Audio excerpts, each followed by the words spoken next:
Everybody, please wait for some minutes. Sir will coming out.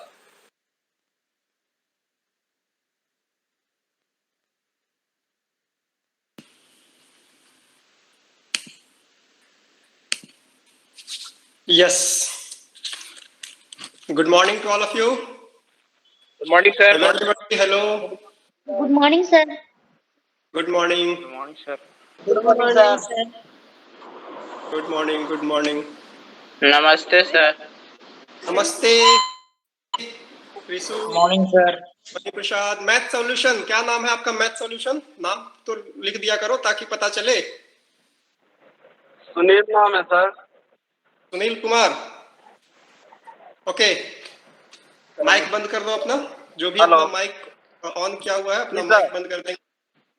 हाँ, जो भी अपना माइक ऑन किए हुए हैं वो अपने आप को म्यूट कर लो। ठीक है, तो आज लेट हो गया क्योंकि जियोलॉजी डिपार्टमेंट का ओरिएंटेशन था और उसमें मुझे बोलना था, इसलिए थोड़ा सा लेट हुआ। तो हम लोग क्लास बिगिन करते हैं। आज हम लोग टॉपिक ले रहे हैं जुडिशियल एक्टिविज्म का, जिसको न्यायिक सक्रियता कहा जाता है। पिछले कुछ क्लासेस में हम लोग इंडियन जुडिशरी के बारे में पढ़ रहे हैं और इंडियन जुडिशरी से रिलेटेड हम लोग अभी बहुत सारे चीजों को कवर करते हुए लास्ट क्लास में जुडिशियल रिव्यू को बहुत विस्तृत रूप से चर्चा किया था। जुडिशियल रिव्यू के डिफरेंट एस्पेक्ट के बारे में और जुडिशियल रिव्यू के जो जो इम्पोर्टेंट केसेस हैं उसके बारे में हम लोगों ने चर्चा किया। आज हम लोग जुडिशियल रिव्यू से आगे बढ़ते हुए जुडिशियल एक्टिविज्म के बारे में बात करते हैं।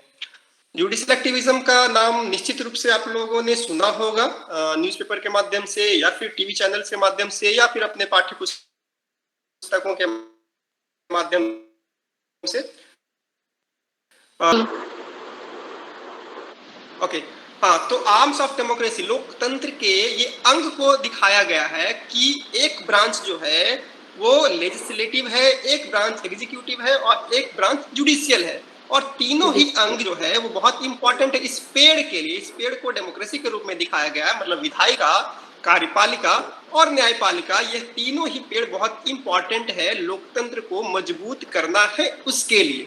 ठीक है, तो इसके बाद अगर इस तरफ हम लोग देखें तो जुडिशियल एक्टिविज्म के बारे में बताया गया कि जुडिशियल एक्टिविज्म बिलीव्स दैट जजेस assume a role as independent policy maker, कि मतलब न्यायिक सक्रियता जो है जिसमें जजेस जो होते हैं, न्यायाधीश जो होते हैं, वो एक इंडिपेंडेंट पॉलिसी मेकर का रोल निभाते हैं। इंडिपेंडेंट पॉलिसी मेकर का मतलब क्या है कि वह एक स्वतंत्र नीति निर्धारक के रोल में आते हैं और वह सोसाइटी के बिहाफ पे बहुत सारे ऐसे फैसले लेते हैं जो कि परंपरा से भी हटकर हो और कॉन्स्टिट्यूशन और नियम में भी वैसी चीजों का वर्णन न हो।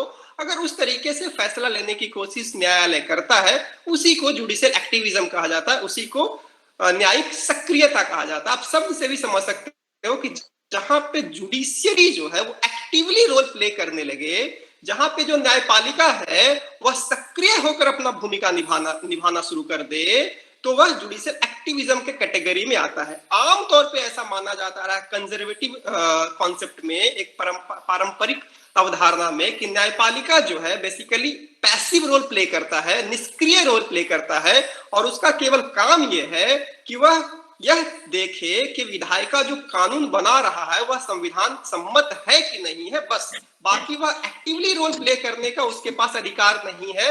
वह एक कंजर्वेटिव कॉन्सेप्ट था, लेकिन आधुनिक युग में देखा जाना चाहिए ये कि जुडिशरी जो है वह अपने कंजर्वेटिव रोल से बाहर आते हुए अपने आप को इस तरीके से स्थापित किया है कि वह सोसाइटी के बिहाफ पर यह कोशिश करते रहा है कि वह एक जस्ट और फेयर अपना डिसीजंस दे। तो जुडिशियल एक्टिविज्म का मतलब ये है।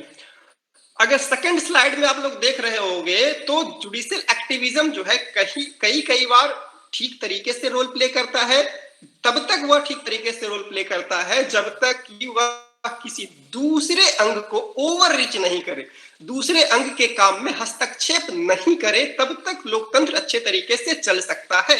लेकिन कई बार जुडिशियल एक्टिविज्म करने में सुप्रीम कोर्ट करता यह है कि वह जुडिशियल एडवेंचरिज्म भी करने लगता है। जुडिशियल एडवेंचरिज्म मतलब क्या होता है कि वो एडवेंचर में बहुत सारे ऐसे फैसले लेने लगते हैं जिससे कि विधायिका और कार्यपालिका के कामों में हस्तक्षेप माना जाता है।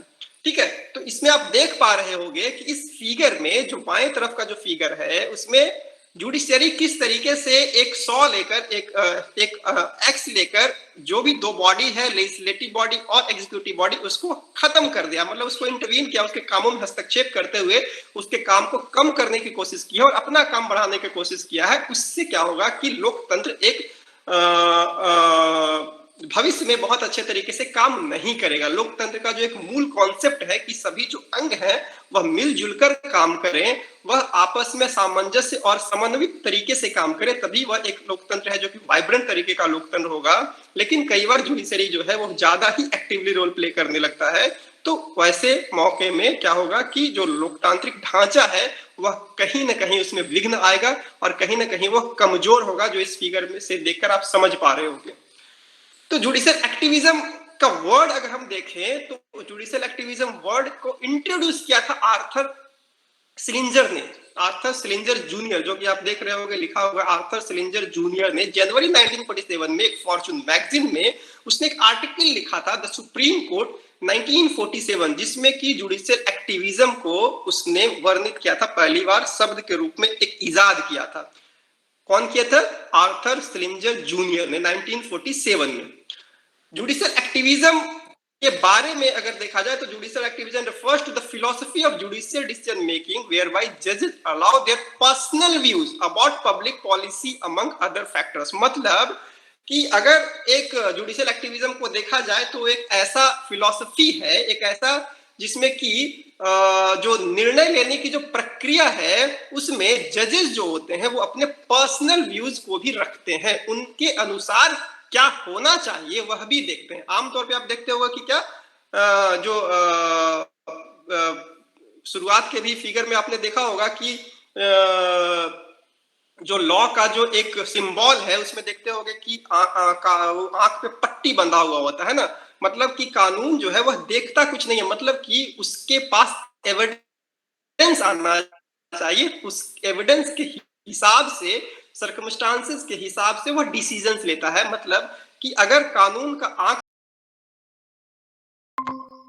तरीके से हस्तक्षेप नहीं करेगा तो ये दोनों तरीके से वह बैलेंस करने की कोशिश करता है, सेपरेट करने का कोशिश करता है संविधान में ही।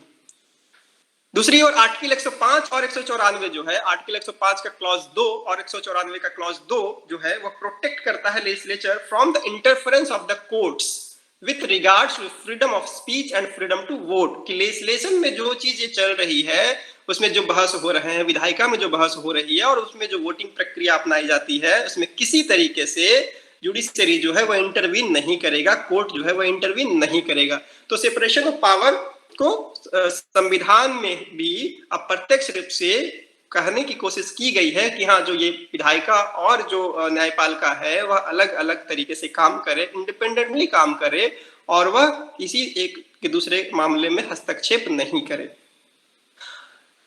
अब देखो कि जुडिशियल एक्टिविज्म स्टार्ट क्यों होता है, जुडिशियल एक्टिविज्म आता क्यों है। तो जुडिशियल एक्टिविज्म वहां आता है जहां पे वैक्यूम हो जाता है। वैक्यूम मतलब शून्यता की स्थिति हो जाती है। शून्यता की स्थिति क्यों हो जाती है? The vacuum is created by the inactivity, incompetence, negligence और corruption among the legislature and the executive. The judiciary is left with no other alternative but to expand its horizons and fill up। मतलब कि एक शून्यता की स्थिति तब उत्पन्न हो जाती है जब विधायिका को जो काम दिया गया है और कार्यपालिका को जो काम दिया गया है, जो काम करने की दोनों को जिम्मेवारी है, अगर वह ठीक तरीके से काम नहीं करता है, वैसी स्थिति में क्या होता है? वैक्यूम क्रिएट हो जाता है, शून्यता की स्थिति आ जाती है और उसमें ही जुडिशरी को मौका मिलता है। जुडिशरी कहता है कि संविधान के अनुसार काम आप नहीं कर रहे हो क्योंकि आपको ये काम की जिम्मेवारी दी गई है, और वह अपना हॉरिजॉन जो है वो एक्सपैंड करता है और बहुत सारे ऐसे निर्णय लेता है जो कि विधायिका का एक्चुअली वह काम था या फिर वह कार्यपालिका का काम था और उसको वह खुद ही लेने लगता है। तो ऐसे स्थिति में शून्यता की जब स्थिति उत्पन्न हो जाती है, वैक्यूम की स्थिति उत्पन्न हो जाती है, तो जुडिशियल एक्टिविज्म वहां पे लागू हो जाता है, आ जाता है। ये क्यों होता है? ज्यादातर मामलों में क्या होता है कि जो थियरी ऑफ सोशल वांट है कि समाज की अपनी एक डिमांड होती है, समाज में हमेशा कुछ ना कुछ चाहिए होता है, समाज की एक अपनी उसको क्या कहते हैं एस्पिरेशन होता है, और समाज के जब डिमांड फुलफिल नहीं होता है, समाज के जब एस्पिरेशंस फुलफिल नहीं होता है, जो सोसाइटी में रह रहे लोग होते हैं और जो लेजिस्लेटर और जो एग्जीक्यूटिव है वो पूरा नहीं कर पाता है, तो वह कहीं ना कहीं जुडिशरी की तरफ मूव करता है, जुडिशरी की तरफ वह देखता है कि जुडिशरी उसको वह चीज करेगा, और जुडिशरी भी कहती है कि हमारा भी एक सोशल रिस्पॉन्सिबिलिटी है, उसको पूरा करना बहुत बड़ी जिम्मेवारी है। इसके आगे अगर देखें तो ये दो टर्म बहुत इंपॉर्टेंट है, जिसके बारे में मैं थोड़ा सा कोशिश करता हूं कि इसको डिस्क्राइब करूं। प्रोसीजर इस्टेब्लिश्ड बाय लॉ और ड्यू प्रोसेस ऑफ लॉ, यही मूल अंतर है बेसिकली जो न्यायिक सक्रियता भारत के न्यायिक इतिहास में 1965 और 1970 के बाद देखने को मिला। तो उसका मूल कारण है कि ये दोनों जो टर्म है उसको ही विश्लेषित करने की कोशिश की जा रही थी कि भारत के संविधान में ये वर्ड है उसका मतलब क्या है, और बहुत सारे ऐसे फैसले में ऐसे निर्णय लिए गए। अगर प्रोसीजर इस्टेब्लिश्ड बाय लॉ, जो लॉ है प्रोसीजर इस्टेब्लिश्ड बाय लॉ, मतलब कि इसका हिंदी मैं शब्दशः नहीं कर सकता हूँ, लेकिन इसका मतलब है कि जो कानून का प्रक्रियागत जो संरक्षण है, कानून का प्रक्रियागत संरक्षण मतलब प्रक्रिया के आधार पे कानून को बनाया जाना, तो उसका जो विवेचना है वो आर्टिकल 21 में किया गया है। भारत के संविधान के जो अनुच्छेद 21 है उसमें कहा गया है, no person shall be deprived of his life और personal liberty except according to procedure established by law, except according to procedure established by law. Procedure established by law जो है यह वर्ड यूज किया गया है आर्टिकल 21 में। अनुच्छेद 21 क्या है? भारत का मौलिक अधिकार से संबंधित एक अनुच्छेद है, और उसमें 19 से लेकर 22 तक राइट टू लिबर्टी है, स्वतंत्रता का अधिकार है, और उसमें 21 है जो कि क्या कहता है कि किसी भी पर्सन को, किसी भी व्यक्ति को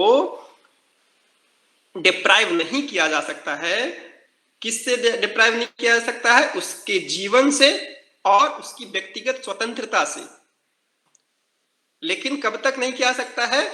कि प्रोसीजर एस्टैब्लिश्ड बाय लॉ के अलावे किसी भी मामले में किसी भी व्यक्ति का जीवन और उसके व्यक्तिगत स्वतंत्रता को हनन नहीं किया जा सकता है, उसको छीना नहीं जा सकता है। लेकिन छीना जा सकता है कब?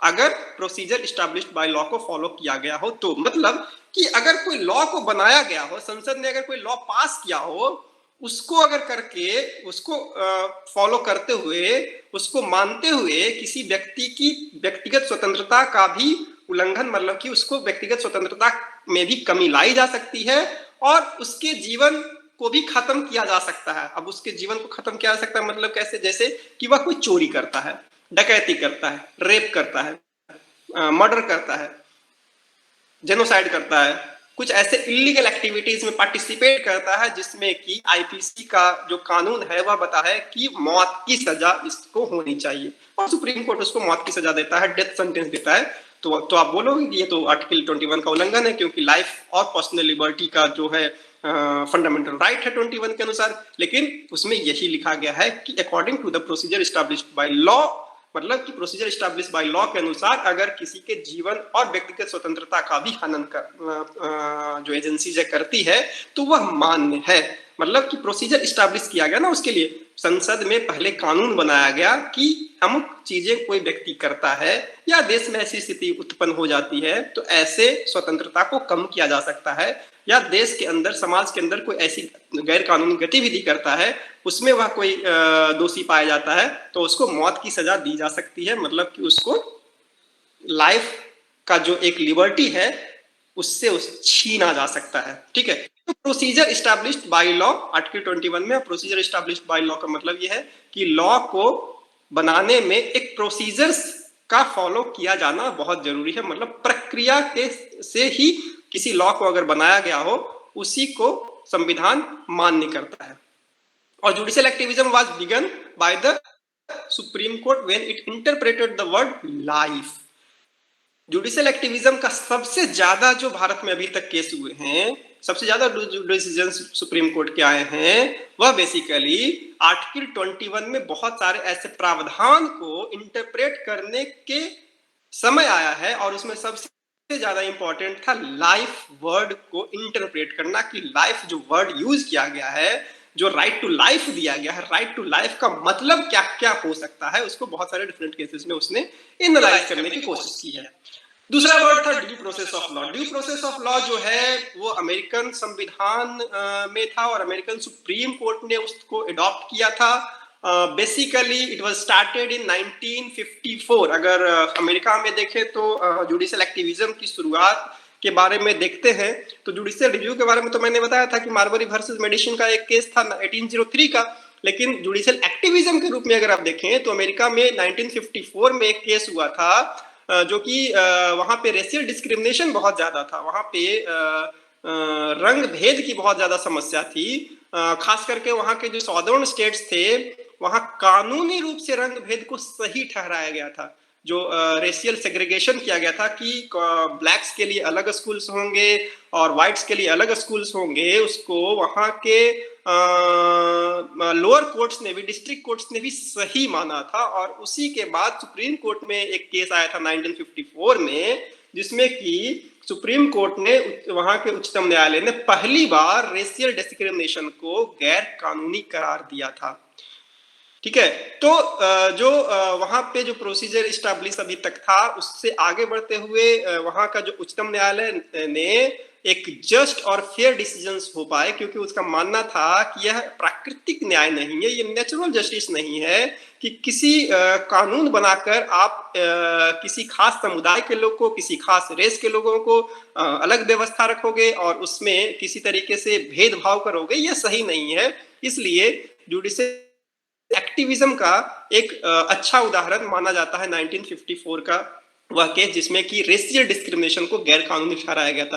तो आप सोच सकते हो कि अमेरिका जैसा समाज में, जो उस समय तक 200 साल उसका हो चुका था, वहां उस समय तक भी रंग भेद की वहां पे समस्या बनी हुई थी। और रंग भेद की समस्या केवल इस रूप में नहीं बनी हुई थी कि समाज में वह प्रचलित था, बल्कि उसको कानूनी मान्यता भी थी। भारत में भी आप कह सकते हो कि भारत में भी आज जातीय हिंसा होती है, जात के नाम पे बहुत सारे भेदभाव होते हैं, डिस्क्रिमिनेशन होते हैं, लेकिन आपको ये समझने की जरूरत है कि भारत के संविधान कहीं भी जाति के आधार पे, धर्म के आधार पे या किसी आधार पे भेदभाव नहीं करता है। समाज में के अंदर हो सकता है, व्यक्ति के स्तर पे ये सब भेदभाव हो सकता है, लेकिन कानून के स्तर पे, संविधान के स्तर पे, नीतियों के स्तर पे किसी तरीके से अनजस्ट डिस्क्रिमिनेशन नहीं किया गया। लेकिन वहां पर लीगली डिस्क्रिमिनेशन किया गया था 1954 तक। 1954 तक ब्लैक्स के स्कूल्स अलग होते थे, व्हाइट्स के स्कूल्स अलग होते थे, लेकिन 1954 में इसको खत्म किया गया।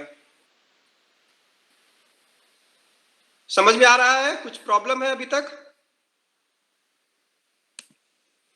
नो हाँ सर। सर।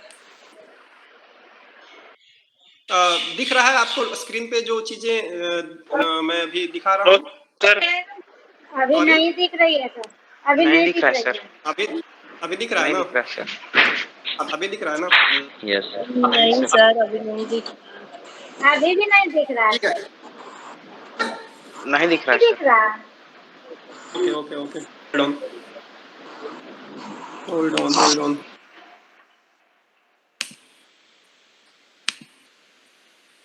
अभी दिखेगा। दिख रहा है सर, अब आया। हाँ, थोड़ा थोड़ा।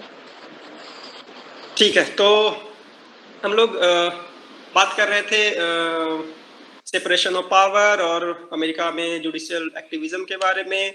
अगर देखें तो मेथड्स इसका हम लोग देखें कि क्यों ये जुडिशियल रिव्यू जो है, न्यायिक सक्रियता जो है वह कैसे यहाँ पे ज्यादा चलने लगा। तो अब अगर देखा जाए तो भारत के संविधान को संरक्षक की भूमिका के रूप में सुप्रीम कोर्ट को रखा गया था, और इसलिए जुडिशियल रिव्यू को भी अडॉप्ट किया गया भारत के में। बहुत सारे जो ऐसे उच्चतम न्यायालय ने समय समय पे जो डिसीजंस दिया, जिसमें न्यायिक पुनर्विलोकन को सही ठहराया और कहा कि बहुत जरूरी है न्यायिक पुनर्विलोकन करना, जुडिशियल रिव्यू करना। जो लेजिस्लेचर होता है, जो कानून पास करता है, उसको देखना कि संविधान के अनुसार वो काम कर रहा है कि नहीं कर रहा है। तो जुडिशियल रिव्यू से संबंधित बहुत सारे मामलों मामलों को देखते हुए सुप्रीम कोर्ट ने केवल स्ट्रक डाउन ही नहीं किया उसको, नल एंड वॉइड ही केवल नहीं किया, बल्कि बहुत सारे मामले में वह बहुत सारे कानून को बना भी दिया। तो जुडिशियल रिव्यू जो है वह कहीं ना कहीं जुडिशियल रिव्यू से आगे बढ़ते हुए वह और ज्यादा सक्रिय होते हुए बहुत सारे कानूनों का भी बनाने का काम किया सुप्रीम कोर्ट ने। दूसरा जो है पीआईएल के बारे में डिटेल में हम लोग बाद में चर्चा करेंगे। पीआईएल का मतलब होता है पब्लिक इंटरेस्ट लिटिगेशन, जनहित याचिका। तो जनहित याचिका बहुत सारा जो सुप्रीम कोर्ट है वो 1970 के बाद जनहित याचिका को अडॉप्ट करने लगा, लेने लगा, एक्सेप्ट करने लगा। इसका मतलब ये था कि अगर जनहित से जुड़े हुए जो चीजें हैं, जो लार्ज पॉपुलेशन से जुड़ी हुई जो चीजें हैं, वो अगर लार्जर सोसाइटी से जो जुड़ी हुई चीजें हैं, और अगर कुछ जो लोग हैं वह मुकदमे नहीं कर सकते हैं, वह सुप्रीम कोर्ट में नहीं आ सकते हैं अपने अधिकार को मांगने के लिए, तो उसके बिहाफ पे एनजीओज या कुछ ऐसे इंडिविजुअल या कुछ ऐसे इंस्टीट्यूशंस भी केस कर सकता है या मुकदमा कर सकता है या उसके अधिकार को मांग सकता है। उसको टेक्निकल वर्ड में कहते हैं लोकस स्टेंडाई में छूट देना। एक लोकस स्टेंडाई वर्ड है, इसका मतलब लैटिन वर्ड है लोकस स्टेंडाई। लोकस स्टेंडाई का मतलब होता है कि कंजर्वेटिव रूप में, ट्रेडिशनल रूप में ये माना जाता था कि न्यायपालिका वही जा सकता है, जुडिशरी वही जा सकता है जिसके अधिकार का हनन हुआ हो, है ना। मतलब कि अगर आपके अधिकार का हनन हुआ है तो आप कोर्ट जा सकते थे, ठीक है। लेकिन सुप्रीम कोर्ट ने बाद में देखा कि बहुत सारे मामले में, जैसे बंधुआ मजदूर हों, चाहे फिर बहुत ऐसे वंचित लोग हों, चाहे डिप्राइव्ड क्लास के बहुत सारे पिछड़े लोग हों, जो जिनको तो पता ही नहीं होता था कि हमारे पास अधिकार क्या है, हमारे पास क्या ऐसे संविधान और कानूनों के द्वारा बहुत सारे ऐसे राइट्स दिए गए हैं, और उनके पास ऐसे बहुत सारे संसाधन और रिसोर्सेज भी नहीं होते जिसके कारण वो जा सकते थे। तो इसीलिए ही सुप्रीम कोर्ट ने उसको फ्लेक्सिबल करते हुए लोकस स्टेंडाई का जो एक कॉन्सेप्ट था उसमें छूट प्रदान करते हुए ऐसे लोगों को भी उनके बिहाफ पे सुप्रीम कोर्ट या हाई कोर्ट में केस करने का इजाजत दिया। और वहीं तक केवल नहीं, बल्कि सुप्रीम कोर्ट ने एक कदम आगे बढ़ते हुए सू मोटो भी लेना शुरू किया। सू मोटो का मतलब होता है स्वतः संज्ञान, कि मतलब अगर कोई चीज मीडिया में आ गई, कोई चीज पेपर में आ गया, तो सुप्रीम कोर्ट को अगर लगता है कि वह चीज किसी भी मामले में संविधान के अनुरूप नहीं है, कानून के अनुरूप नहीं है और समाज की उससे हानि हो रही है, तो वह सू मोटो लेकर, मतलब स्वतः संज्ञान लेकर, मतलब केस को खुद ही लेकर, बिना कोई उसके केस को लेकर नहीं गया है, बल्कि सुप्रीम कोर्ट ने खुद ही उस केस को ले लिया, उसको सू मोटो कहते हैं। तो ऐसे पीआईएल के मामले में, जनहित याचिका के मामले में ऐसे सुप्रीम कोर्ट ने बहुत सारे डिसीजंस लिए, जिससे कि जुडिशियल एक्टिविज्म बहुत ज्यादा बढ़ा। तीसरा पॉइंट क्या है? Constitutional interpretation. कॉन्स्टिट्यूशन को इंटरप्रेट करने के मामले में, विश्लेषण करने के मामले, संविधान का विश्लेषण करने का जो अधिकार दिया गया था सुप्रीम कोर्ट को, उसके विश्लेषण करने के दौरान भी सुप्रीम कोर्ट ने बहुत सारे डिसीजंस में ऐसे जुडिशियल एक्टिविज्म के बहुत सारे ऐसे निर्णय लिए। फिर एक पॉइंट है access of international statue for ensuring constitutional right. ऐसे बहुत सारे इंटरनेशनल स्टैच्यूट भी होते हैं, बहुत सारे ऐसी अंतरराष्ट्रीय संधियां भी होती है, उसके अनुसार, जैसे यूएनएचआर है, यूनाइटेड नेशन का जो ह्यूमन राइट्स का एक डिक्लेरेशन है। अब उस पे बहुत सारे जो अनुच्छेद हैं उसको लागू करने के लिए कि सुप्रीम कोर्ट बोलेगी कि अच्छा यूडीएचआर को भारत के संदर्भ में भी लागू करना चाहिए, इसलिए बहुत सारे ऐसे डिसीजंस देती हैं। तो इंटरनेशनल रूप से, मतलब अंतर्राष्ट्रीय संधियों, अंतर्राष्ट्रीय समझौतों, अंतर्राष्ट्रीय कानूनों को भी अडॉप्ट करने में बहुत सारे फैसले में जुडिशियल एक्टिविज्म देखने को मिलता है सुप्रीम कोर्ट के फैसले में।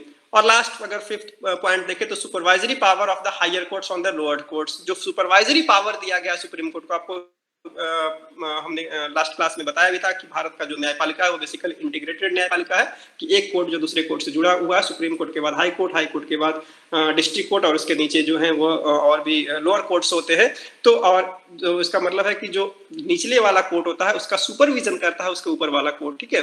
तो सुपरवाइजरी रोल करते हुए भी, मान लिया जाए कोई ऐसा केस होता है कि हाई कोर्ट्स को डिसीजंस लिए हो और उसके खिलाफ कुछ ऐसे मामले गए हों सुप्रीम कोर्ट में, तो सुप्रीम कोर्ट उसको सुपरवाइज करते हुए कुछ ऐसे डिसीजंस लेता है जिससे भी जुडिशियल एक्टिविज्म कई बार होता है, न्यायिक सक्रियता देखने को मिलता है। अगर इसका सिग्निफिकेंस देखा जाए, विशेषता देखा जाए कि जो सुप्रीम कोर्ट ने जुडिशियल एक्टिविज्म से बहुत सारे मामलों में जो फैसले दिए हैं, विशेषता क्या है, तो इसमें आप देख सकते हो कि बहुत सारे पॉइंट्स है, उसको आप नोट डाउन कर सकते हो। It is an effective tool for upholding citizens right, कि जो नागरिकों का जो अधिकार है उसको वह इंश्योर करता है जुडिशियल एक्टिविज्म में, एंड इम्प्लीमेंटिंग कॉन्स्टिट्यूशनल प्रिंसिपल्स, जो संवैधानिक जो सिद्धांत हैं वह ठीक तरीके से काम करे। दूसरा पॉइंट देखें तो citizens have the judiciary as the last hope for protecting their rights when all other doors are close. ये बहुत इंपॉर्टेंट है कि बहुत बार आप देखते हो कि नागरिकों के पास जब कोई विकल्प नहीं बचता है कि वह कहाँ जाए अपना अधिकार मांगने के लिए, इनजस्टिस जो उसके साथ हुआ है, तो वह कोर्ट के शरण में जाता है, और कोर्ट के शरण में जब जाता है तो उसका लास्ट होप होता है कि यहाँ से शायद हमें जस्टिस मिले, यहाँ से हमें शायद न्याय मिले। तो उसको न्याय देने के लिए भी कई बार जो जुडिशियरी है वह उस तरीके की डिसीजंस लेती है जो कि जुडिशियल एक्टिविज्म के कैटेगरी में आता है। थर्ड पॉइंट देखें तो there are provisions in the constitution itself for judiciary to adopt a proactive role, कि कॉन्स्टिट्यूशंस के अंदर ही कुछ ऐसे प्रोविजंस दिए गए हैं जो उसको प्रोएक्टिव रोल लेने के लिए उत्साहित करता है कि वह एक्टिव रोल प्ले करे संविधान का संरक्षण करने के दौरान। वो क्या है?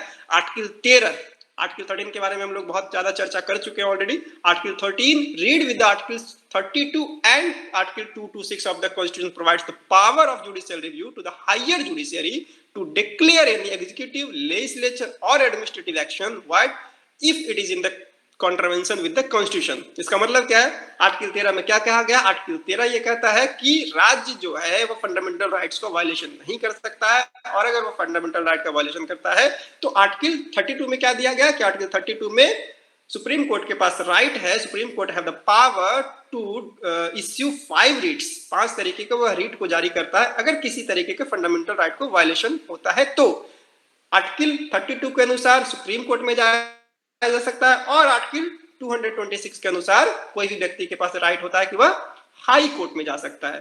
ठीक है, तो आर्टिकल 13, आर्टिकल 32 और आर्टिकल 226 को अगर एक साथ अगर आप पढ़ोगे, कोई पढ़ेगा, तो उसका मतलब ये देखने को मिलता है कि सुप्रीम कोर्ट या जुडिशरी के पास पावर दिया गया है कि अगर किसी के पास भी अच्छे तरीके से अधिकार नहीं मिल रहा है, संविधान का उल्लंघन हो रहा है, तो वह सुप्रीम कोर्ट के शरण में जा सकता है। तो इससे भी जुडिशियल एक्टिविज्म का उसको मिलता है कि जुडिशियल एक्टिविज्म के बहुत सारे डिसीजंस ले पाता है सुप्रीम कोर्ट। नेक्स्ट अगर देखेंगे तो according to experts the shift from locus standard to public interest. अभी हम लोगों ने बात किया कि लोकस स्टैंडर्ड का एक टर्म था जो कि सुप्रीम कोर्ट या जुडिशरी जो है वह अभी तक कंजर्वेटिव रूप से यूज करती थी, पारंपरिक रूप से, मतलब कि जिसका हानि हुआ हो, जो जिसका अधिकार का उल्लंघन हुआ हो, वही केवल कोर्ट जा सकता था, वही मामले को लेकर जा सकता था। लेकिन उसको अब फ्लेक्सिबल बनाते हुए, इसमें छूट प्रदान करते हुए वह पब्लिक इंटरेस्ट लिटिगेशन की तरफ जाने लगा, मतलब कि जनहित याचिका की तरफ जाने लगा कि अगर किसी भी तरीके से सामान्य हित का अगर हनन होता है, उल्लंघन होता है, तो कोई भी व्यक्ति, कोई भी एजेंसी, कोई भी एनजीओ वह या कोई भी ग्रुप्स उसके बिहाफ पर जा सकता है। और इससे क्या होता है कि यह जो प्रोसेस होता है वो ज्यादा पार्टिसिपेटरी होता है, ज्यादा लोकतांत्रिक तरीके से दिखता है, ज्यादा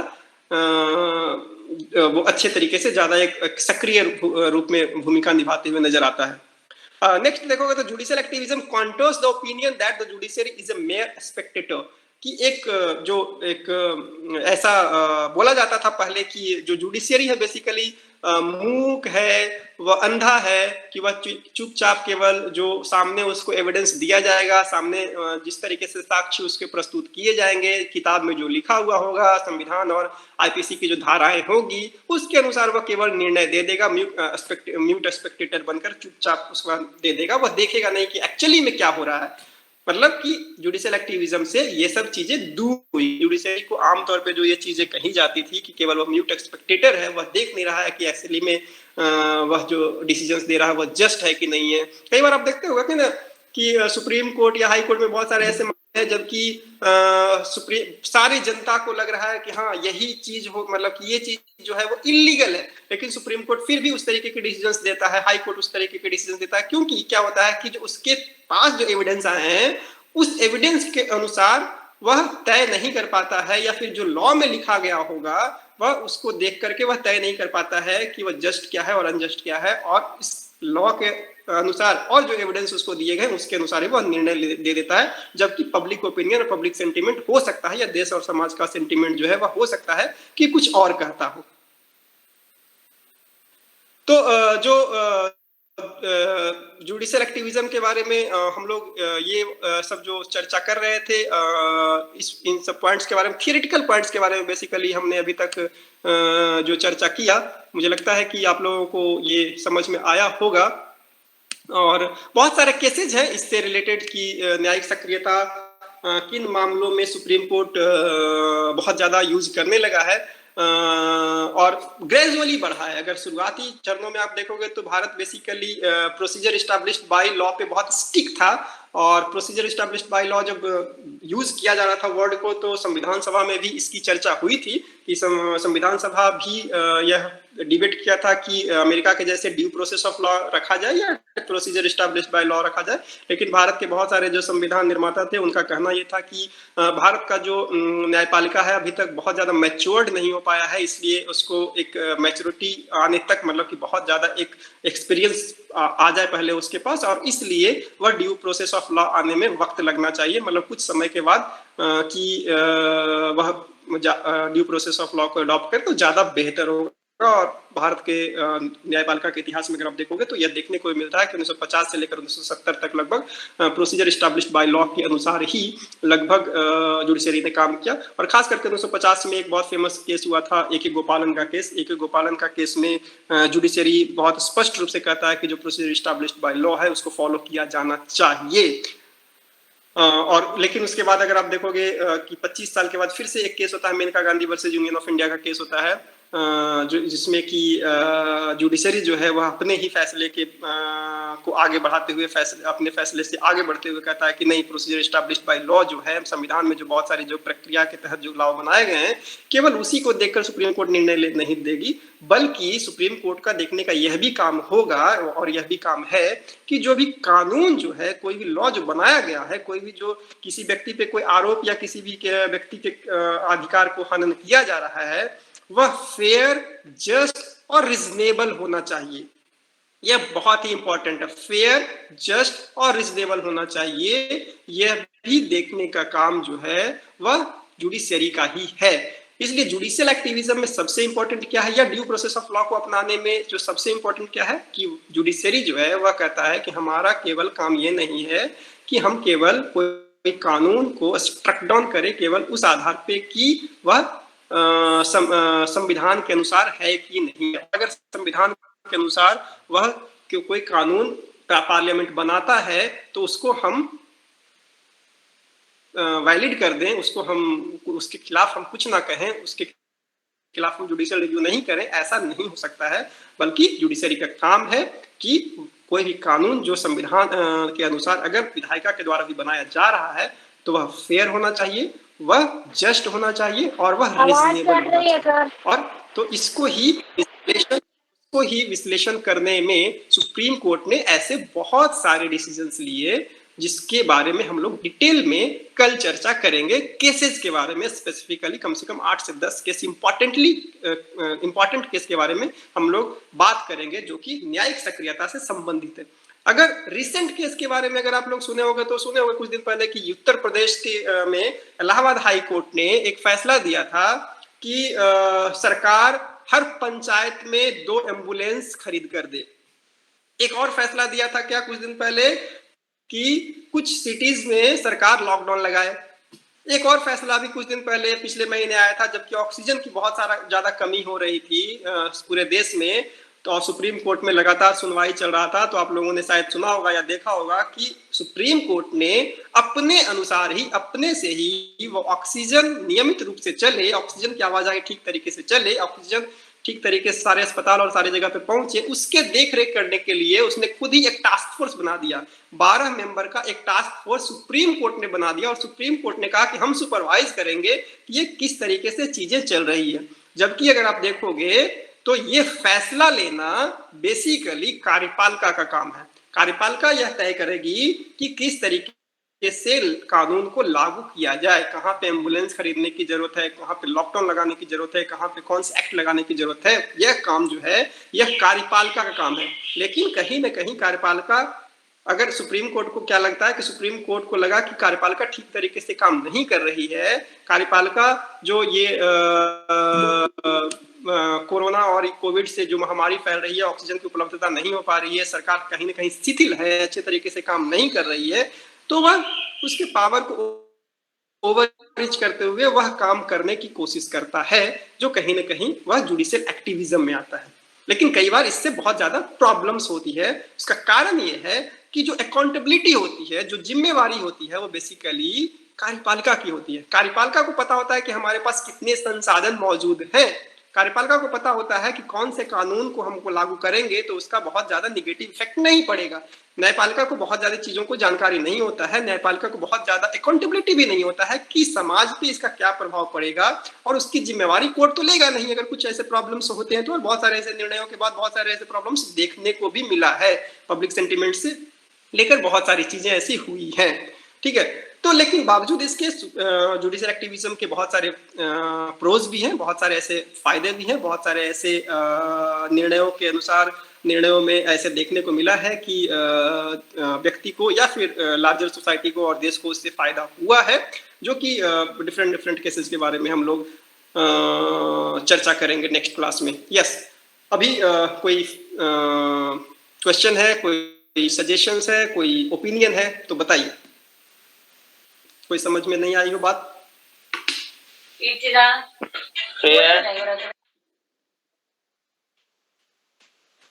हाँ बोलो। फेयर जस्ट रीजनेबल का हिंदी बता दीजिए तो।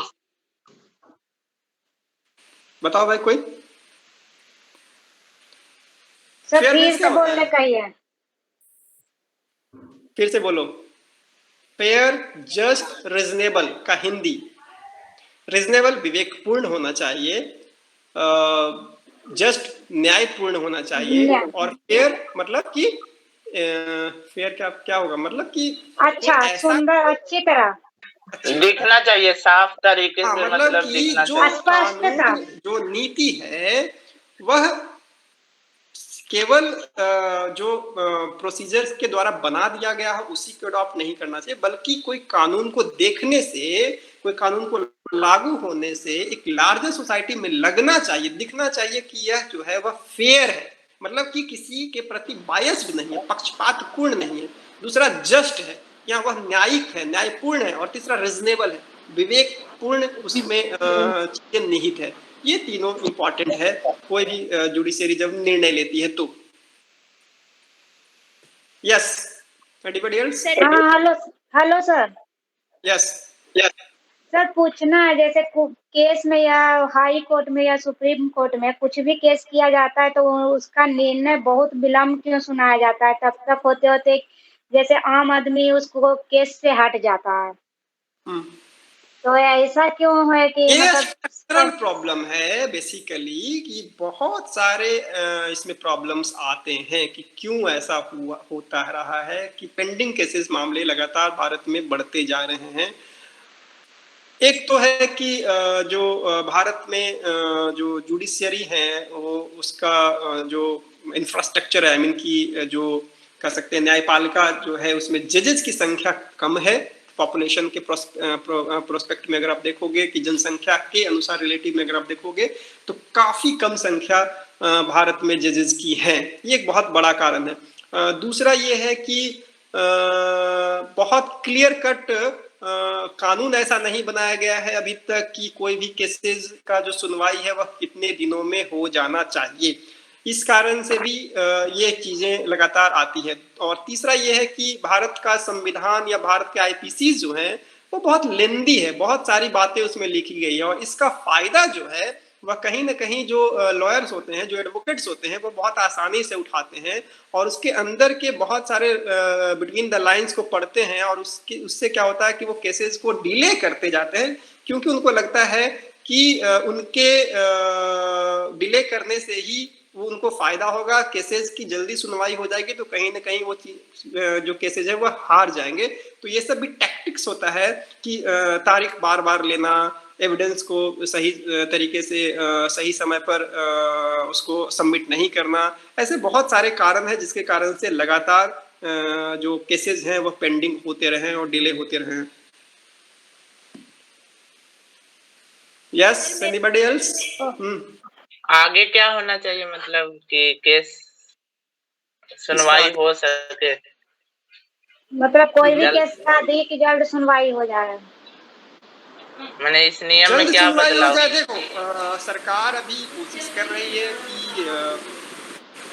जो इम्पॉर्टेंट केसेस हैं जिससे कि जनता को बहुत ज़्यादा मतलब क्या कहते हैं कि उससे परेशानी या फिर डायरेक्ट इन्वॉल्वमेंट है, उसका स्पीडी ट्रायल हो। बहुत सारे केसेस में आप देखते होंगे कि जो पब्लिक से डायरेक्ट लिंक्ड होता है केसेस, और कोई बहुत हाई प्रोफाइल अगर केसेज होता हो, मीडिया में बहुत ज़्यादा केसेस चलते रहता हो, खासकर रेप से संबंधित और बहुत सारे ऐसे मामलों से संबंधित जब केसेस होते हैं, तो सरकार पे या कोर्ट पे दबाव बनता है कि इसका जल्द से जल्द सुनवाई हो, जल्द से जल्द फैसले हों।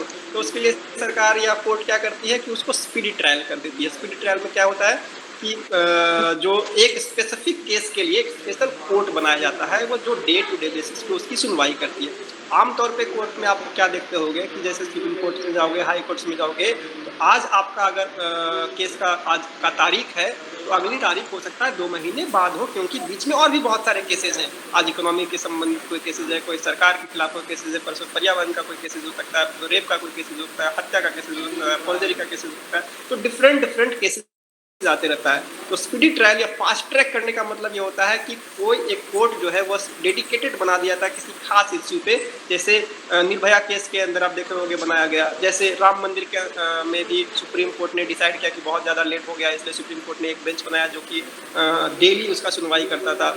ऐसे बहुत सारे मामले में कभी कभी सरकार ऐसा कदम उठाती है कि वह स्पीडी ट्रायल में चला जाए, उसका फैसला जल्द आ जाए। या फिर आप उसके पहले 2008 में जो अजमल कसाब को पकड़ा गया था, मुंबई में बम ब्लास्ट हुआ था, उसके बाद भी उस पर स्पीडी ट्रायल किया गया था। तो ऐसे बहुत सारे मामले में स्पीडी ट्रायल भी किया जाता है, लेकिन हर केसेस में स्पीडी ट्रायल किया नहीं जा सकता है, क्योंकि पॉपुलेशन बहुत ज़्यादा, और पॉपुलेशन का एक जो दबाव है उसके कारण से जो नंबर ऑफ केसेस बहुत ज़्यादा जाते हैं। अब हर छोटे बड़े मामलों में भी लगातार केसेस जाते रहते हैं, और उस हिसाब से कोर्ट्स नहीं है। तो जब तक कि कोर्ट्स की संख्या नहीं बढ़ाई जाएगी और जजेस की संख्या नहीं बढ़ाया जाएगा, और जजेस और कोर्ट्स की संख्या बढ़ाने के साथ ही जिम्मेवारी तय करनी होगी। न्यायपालिका को भी अब जिम्मेवार होना होगा। न्यायपालिका जो लगातार ये आरोप लगाते रहती है केवल कि कार्यपालिका अच्छे तरीके से काम नहीं कर रही है और विधायिका अच्छे तरीके से काम नहीं कर रही है, केवल वही बात नहीं है, बल्कि न्यायपालिका के अंदर भी बहुत सारे ऐसे प्रॉब्लम्स हैं, और न्यायपालिका के अंतर्गत बहुत सारे ऐसे न्यायाधीश भी रहे हैं जो उसके खिलाफ बोलते रहे हैं कि न्यायपालिका के काम करने का जो तरीका है वह सही नहीं है, और जिम्मेवार वह तरीके से वह काम नहीं करता है। तो वो अकाउंटेबिलिटी भी लानी होगी न्यायपालिका को, कि समाज के प्रति उसकी अकाउंटेबिलिटी है, देश के प्रति उसकी अकाउंटेबिलिटी है, तभी ये सब चीजें को दूर किया जा सकता है। अभी आपको पता होगा कि कोर्ट्स जो है शायद भारत में एकमात्र ऐसी संस्था है, सरकारी संस्था है, जो कि छुट्टी पे जाता है। कोर्ट्स बंद होते हैं 1 महीने 1.5 महीने गर्मी की छुट्टी के लिए, वो सुप्रीम कोर्ट हो, हाई कोर्ट्स हो, और सारे कोर्ट्स हैं। तो ऐसे बहुत सारे कॉलोनियल पीरियड से चीजें चलती आ रही हैं, वह अभी भी चीजें ठीक नहीं हुई है, वह धीरे धीरे ग्रेजुअली ही ठीक होगा, और आने वाले दिनों में सरकार भी कोशिश कर रही है कि उसमें बहुत सारे रिफॉर्म्स लाए जाएं। तो ठीक है अभी के लिए। यस ईसा सर, एक क्वेश्चन और है सर, अगर कार्यपाल 1 सेकेंड, हाँ एक एक करके बोलो। ईशा, नो क्वेश्चन, माइक बंद कर लो। तो ऋषभ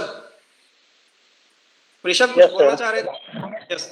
हाँ, अभी पटना जो हाई कोर्ट है वहाँ भी तो गर्मी का छुट्टी हुआ है, तो अभी जो है उसमें भी एक न्यूज आ रहा था कि पटना हाई कोर्ट में हमेशा का नियम था कि जब कभी गर्मी का छुट्टी होता था तो जमानत याचिका पर सुनवाई होता था, लेकिन इस बार हाई कोर्ट जो है ये ऑर्डर दिया है कि इस बार जमानत याचिका पर भी सुनवाई नहीं होगा। जमानत याचिका पर सुनवाई नहीं करेगा, ऐसा उसने फैसला लिया है। अभी कुछ कल या परसों आया था ना न्यूज में। हाँ, तो इसमें जो है जो जैसे कि बिना केस का जो जिसको अरेस्ट कर लिया गया होगा, तो वो तो जब तक कोर्ट बंद रहेगा तो जेल में ही रहेगा। हाँ, ऐसे केसेस हैं। ऐसे मतलब इंडिया में मुझे लगता है मोर देन 10% ऐसा लोग होगा जिसका ऑलरेडी वह जितना उसको जेल में होना चाहिए उससे वह ज्यादा रह चुका है, ठीक है, और उसकी सुनवाई भी अभी तक नहीं हुई है, मतलब कोर्ट में डिसीजंस भी नहीं हुआ है। मान लीजिए कोई चोरी का केस हुआ उसके खिलाफ, उसको गिरफ्तार किया गया, और जो सेक्शंस उसके खिलाफ लगाए गए उसमें 5 महीने का सजा है, 6 महीने का मैक्सिमम सजा है। और अब हो सकता है 2 साल से पड़ा हुआ है, इसलिए पड़ा हुआ है क्योंकि कोर्ट में उसका डेट ही नहीं आया, सुनवाई ही नहीं हुआ, पुलिस अभी तक चार्जशीट ही दाखिल नहीं की है। ठीक है, तो ऐसे बहुत सारे मामले हैं जिसके खिलाफ, इसमें जुडिशियल एक्टिविज्म में भी कुछ ऐसे केसेस हैं जिसमें सुप्रीम कोर्ट और हाई कोर्ट कई बार ऐसे डिसीजंस लेता है कि बहुत सारे कैदियों को छोड़ा जाता है। इस बार भी आपने देखा होगा कि कोरोना से संबंधित मामले जब शुरू हुए तो कोरोना के पहले भी ऐसे बहुत सारे कोर्ट्स ने डिसीजन लिए थे कि जो अगर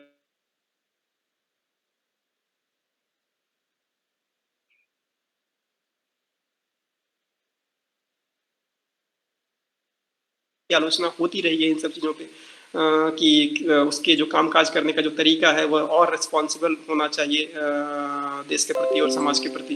हालांकि सुप्रीम कोर्ट और जो हाई कोर्ट्स है, छुट्टियों के वक्त भी आप देखते हो कुछ केसेस की सुनवाई करता है, उसको SLP कहा जाता है, स्पेशल लीव पिटीशन कहा जाता है।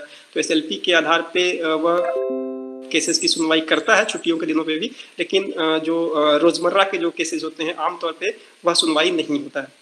SLP में केवल जो इम्पोर्टेंट केसेस होते हैं बहुत ज़्यादा उसको ही वह लेता है और बहुत कम जजेस उसमें मतलब कि सुनवाई में पार्टिसिपेट करते हैं। मैक्सिमम जो जजेस होते हैं वो छुट्टी मना रहे होते हैं। सर मेरा एक क्वेश्चन है सर, अब सुनिए मेरा। बोलिए। जब जुडिशरी एक्टिविज्म में जुडिशियरी और ये एग्जीक्यूटिव में जब दोनों में कंट्राडिक्शन हो जाता है तो इस सिचुएशन में किसका जो एक्टिविज्म है किसका एक्टिविज्म प्रभावी होगा?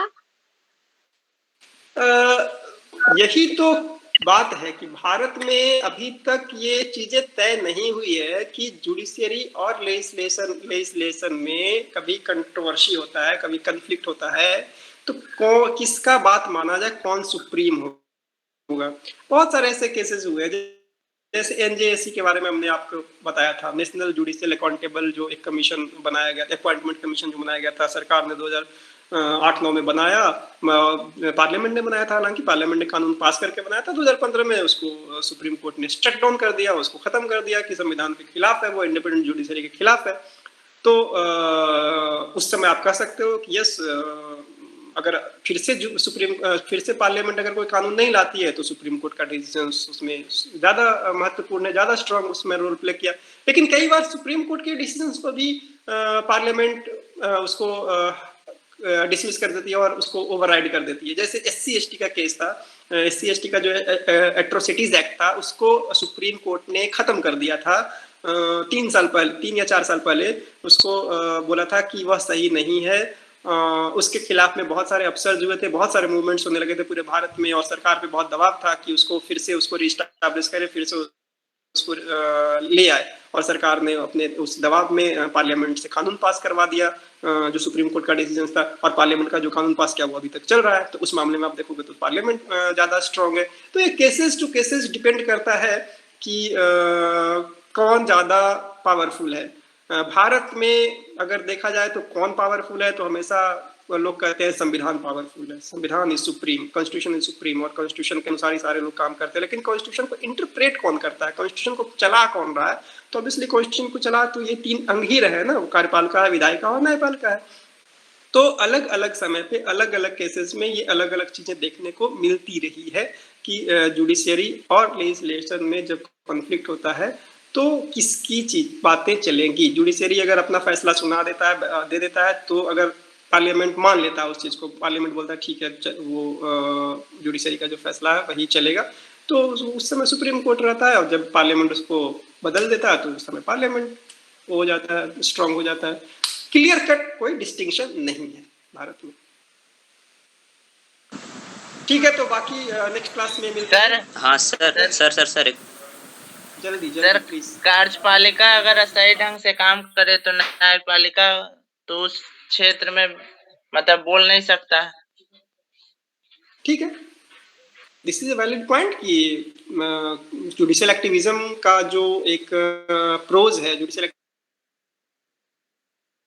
वही कहते हैं कि जब वैक्यूम क्रिएट होता है, मतलब शून्यता की स्थिति अगर आ जाती है, कार्यपालिका अपने कामों को ठीक तरीके से नहीं करती है, तभी जुडिशरी अपना काम करती है। लेकिन जो अच्छे तरीके से काम करना वो कौन डिफाइन करेगा कि अच्छे तरीके से काम नहीं कर रहा है। अब अगर मान लीजिए कार्यपालिका कोई चीज़ों को ठीक तरीके से लागू नहीं कर रही है तो उसके बहुत सारे रीजंस हो सकते हैं। संसाधन नहीं है, सोसाइटी उसको एक्सेप्ट नहीं कर रही है, बहुत सारी चीजें हो सकती है ना। तो वो कोई डिफाइन कौन करेगा कि कार्यपालिका जो है वो एटपा काम कर रही है कि नहीं कर रही है, बहुत अच्छे तरीके से काम कर रही है कि नहीं कर रही है। ये बहुत वेग टाइप का क्वेश्चन है कि कार्यपालिका बहुत अच्छे तरीके से काम करेगी तो न्यायपालिका उसमें इंटरवीन नहीं करेगा, है ना। तो वो तो एक जो राम राज्य है और भारत का सोने की चिड़िया वाला बनाने की बात है, विश्व गुरु बनाने की बात है, वो तो जब होगा कि हाँ भाई कोई प्रॉब्लम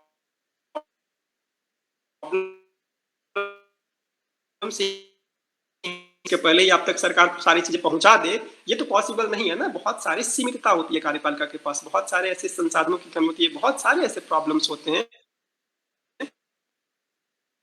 जो कार्यपालिका नहीं कर पाती है, वो ठीक तरीके से नहीं इंप्लीमेंट कर पाती है। लेकिन यस, ये बात सही है कि कार्यपालिका कई मामलों में शिथिल रहती है, इनएक्टिव रहती है, काम सही तरीके से नहीं करती है, तभी जुडिशरी को ज्यादा मौका मिलता है। हेलो सर, मेरा एक रिक्वेस्ट है सर, जो आप स्लाइड्स जब पढ़ा रहे थे सर, वो सर उसको PDF में सर आप ग्रुप में सेंड कर दीजिए सर। श्योर। ओके, ठीक है, हम लोग फिर नेक्स्ट क्लास में मिलते हैं। Okay sir, bye bye. Bye. Thank you sir.